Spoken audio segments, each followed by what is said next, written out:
for those 3 years, and the bathing suit itself is like just different on me. But I didn't notice it because I was still judging myself as the first picture, and I would see that. So when he did that for me, it really helped me see like the mental breakingness of like how I do this to myself. Like, I'm not seeing that. So I really then had to focus on like trying to see how other people would see me and not how I would see myself, because we're our number one biggest critic. But then we had to like, even to be honest in the weight loss journey and working out, I was hard on my, like how you said prior to work, how before we were on live, you're doing anger workout. I'm right there lifting and cardio, and I'm at first at 270 pounds cardio, and I'm like, you fat bitch, just demotivating yourself, hurting yourself, like trying to push yourself, but like talking really negative to yourself, and you think that's right. And that in the moment it feels, because who else can you blame but yourself? And you're staring in a mirror, seeing what you have done to yourself, and you're trying to be better, but you're speaking to yourself angry and mad and demotive and like, and shaming yourself in your own head. And I realized that was bad. So I had to change my mentality instead of like, shaming myself that I got myself here. But you know what? I'm not going to stay here. I'm going to keep moving forward, even though if I don't see. So I literally had to do a rechanging in my mind, deprogramming, but it's hard. It's painful. You have to. There was many times at night where I'd wake up at 3 o'clock, 4 o'clock in the morning, laying down in bed. I'm very spiritual. The Holy Spirit would come with me, and I'd have conversations really raw with me and God in that time. And he would, and like I said, you have to be really real with yourself of what I did to myself and what I allowed people to do to me. And you know what? I'm the only one that's going to be able to pull myself out. With God's help. He's reaching out. He's saying, come on. But I had to take that out. It's mental. It's so much mental. Like I said, even to come to the point to making the decision of wanting to do the weight loss surgery and do the gastric sleeve, I fought for a long time because everybody in my mind around, like, that's cheating. You just put in the work. You can do it on your own. You don't need to go do those. You don't need to go spend that money. You don't need to go do that. They just any family or friends, or even, I work at the gym for many years. So people even at the gym would tell you, just put in the work. You have the free membership. You have a free membership. Come on. How are you 300 pounds when you have a free membership? You work at the gym. Come on, ma. Like, what's going on?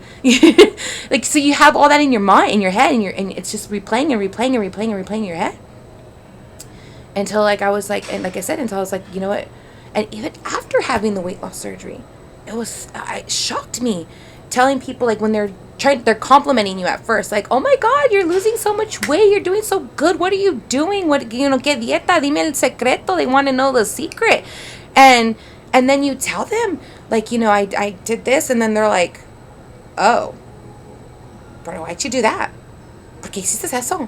Like, and then one person, I thought, I didn't see you for a few months. I thought you got sick. I thought you had Crohn's disease and after I started seeing you and you were losing weight. Crohn's disease is some, stomach a disease, and it's a really serious one at that. People actually die from that. And I was just like, no, I did not have Crohn's disease. I actually went and had gastric sleeve. I, cut my stomach. I'm on weight loss. I'm dieting. I only eat, little this, and you rather me have a life-threatening disease and seeing me, that was more acceptable than, and them, rather than judged me because I had the gastric sleeve. And that at one moment shamed me after having, and then I quieted it down, and I even just even almost stopped wanting to work on my own journey, to be honest. If I didn't wake myself up and be like, no, don't let them do this to you again. You literally have to quiet out all the noises and only hear your voice.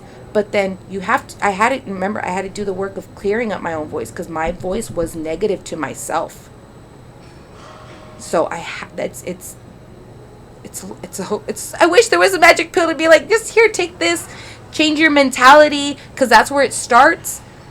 That's where it starts, to be honest, because of all, like how you said, cultural hurts. We're already raised this way, believing this way, structured this way, and then our own life journey and decisions and experiences shape us as well.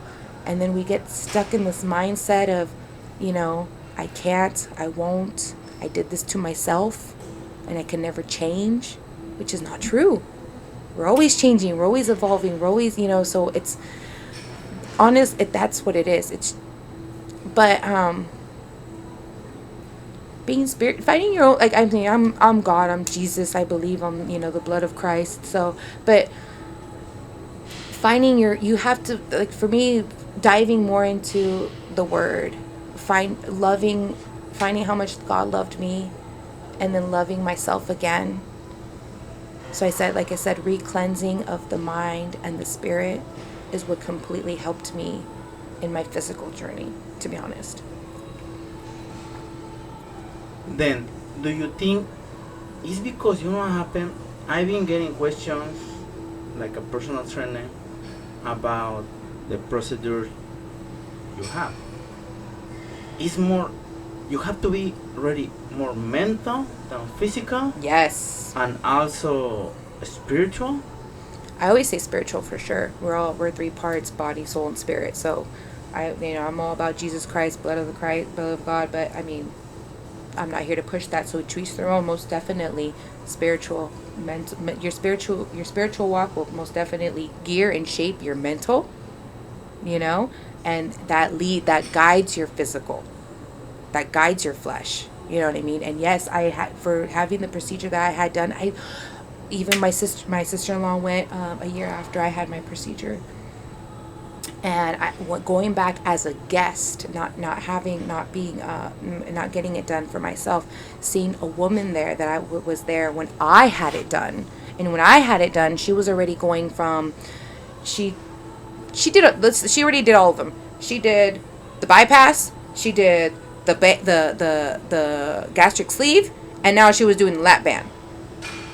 And I'm sorry, it was because she did not mentally was prepared to change the way you have to eat and diet and focus. And because as soon as you get it done, like, yeah, you lose your hunger, like, you're not hungry, like, you don't, you know what I mean, there's a change.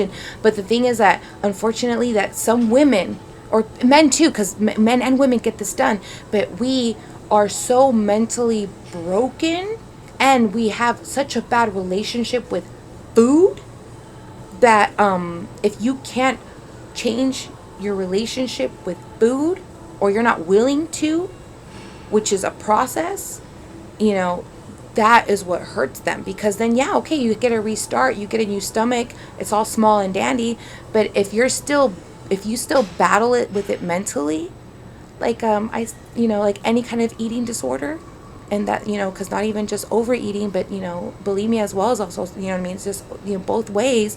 If you can't overcome that disorder mentally, it's how, why this lady was getting it 3 times, at that point, because she could not come over being prepared mentally of how you have to change the way of life. Not for permanent. It's not, people ask me all the time, oh, so you're always drinking protein shakes, and like, yeah, no, you can't enjoy food. No, I enjoy food. I do. I'm, like I said, 2021, we're in 2024 now, so please do the math. I'm horrible with math right now in my head. But no, I enjoy food. I just do portions. Instead of ordering 5 tacos, guess what? I only got 2 tacos. And sometimes I can only eat 1.5, and I'm okay with that. You know what I mean? And I'm fine, because se me quita el antojo. I feel the craving. I eat what I want to eat, but it's portioned. And as soon as I feel like I am full, I do not push it further, because then I'm going to just stretch my stomach more. And I knew in the beginning of my weight loss journey, I could only have like 6 ounces. I would have like 6 ounces, because obviously I stick with liquids for a long time. And as I was going, like, at 6 to 9 months, then I was already at like 10 ounces 11 ounces. Why? Because I was intaking more fluid, stretching out my stomach more, so my stomach felt comfortable with having more. So seeing how that was in the first few months, I was so more vigilant about, like, when I did transition to having actual food, that I didn't want to, one, put in, obviously, like, greasy food, heavy food, you know what I mean? But I was like, I'm going to stick to my portions. Got to stick to my portions, because, like I said, I mentally prepared myself to be like, I am going to stick to this right now. Until, like, I'm still part of my journey. I still want my skin removal. You know what I mean? Obviously, that's the second part and stuff like that. So, I'm strictly sticking to my diet how I want it, because these are my goals now. This is my body. This is what I want, and I am committed, because I'm committed to myself now. But it's a whole process. It was a whole process. Do you think it's because food is making you feel pleasure? Definitely. We are agree with that. Yeah. And don't get me wrong, do you think at home, especially women's, because they don't have probably the right direction, the right company, they are supplying that necessities with food, or how we can do? I mean, yes, of course, we're cooking and cleaning. We're at home. We're, depending on the routine of the woman as well.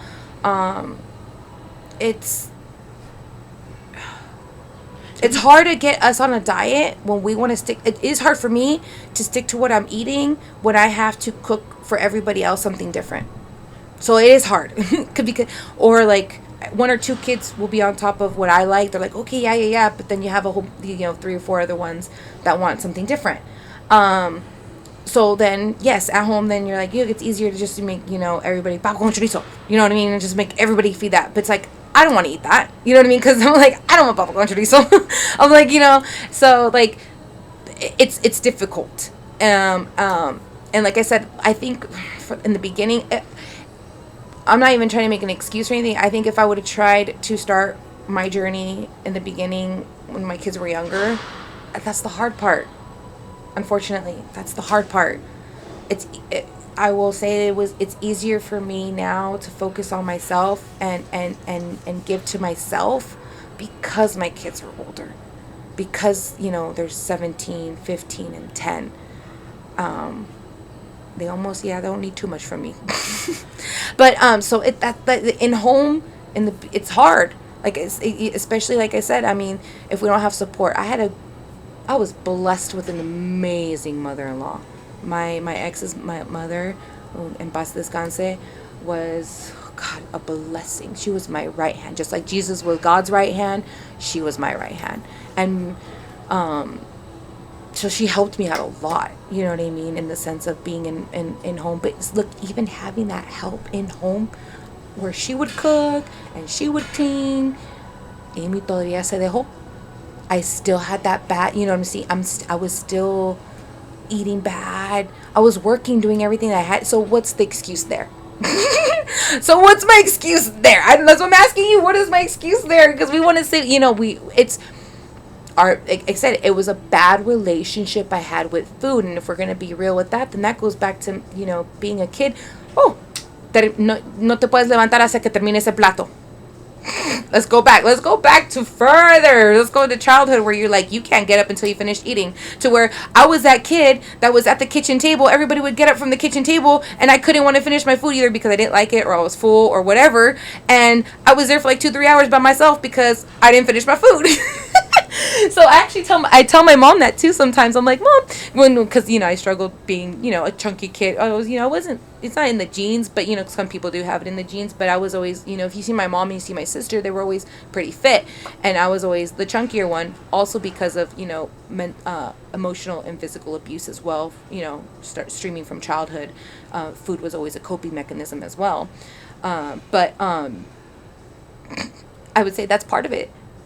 Culturally, how we always make our kids finish our, they get so mad when so it's so funny, because my mom criticizes me when we would go out to eat or at home, and my children don't finish their food. I don't force them to finish their food. Are you full? Order what, now don't over order what you want, If you want more, we'll order more, but finish what you're ordering. And if you can't finish, what do? They pack it up. We take it home. My kids love taking their food home and eating it right in front of their TV, finishing it like a TV dinner, and enjoying it at home. Portioning, not so like that. They could finish. They ate what they ate. Their stomach is full. Because then let's be real, if I make them finish what they're finishing, I'm now stretching out their stomach. And so let them fit. Okay, you're full. Okay, pack it up because, no te voy a comprar. I'm not going to buy you nothing else. Te vas a terminar it. You will finish that. Pack it up. We'll take it home. There's a microwave. Praise God. Warm it up. And if it's something that needs to go on the stove, Mama will warm it up for you. But you're going to finish that. So it doesn't go to waste either. So no estoy, malgastando el dinero. I'm not wasting my money. And dude, they take it home and they'll eat it when they want. And I think that culturally was something that honestly I also changed in myself, because that was something that I did that I know I wanted to do. Or it was so cute because you know how they put the little cartoon at the bottom of the bowl. Finish it so you can go see the little face at the bottom of the bowl. Like so, like obesity was like because they didn't want you to waste the food, so they made you finish it right then and there. Because God forbid you couldn't put it away and eat it later. It was disrespectful si no terminabas la comida. Y, oh my God, no te puedes, especially at a family's home, like, you have to finish the food that you serve. So I feel like culturally, yes, culture makes us chunky too. But I think it's going to be really complicated dealing with this new generation of mothers because they still so stick with the idea they have to sacrifice. Why? How we can try to... I'm not asking for a magic pill, magic words. From me, they are not going to take advice. They are women. Some words. It's because, what happened? Some women outside, they are saying, I'm alone. Nobody understands me. But probably, I hope someone listen this, especially women, and for another women, something. Can I be honest? Definitely. You are alone. You have to recognize that. The only one that had me was God. I was alone. No one was going to help you.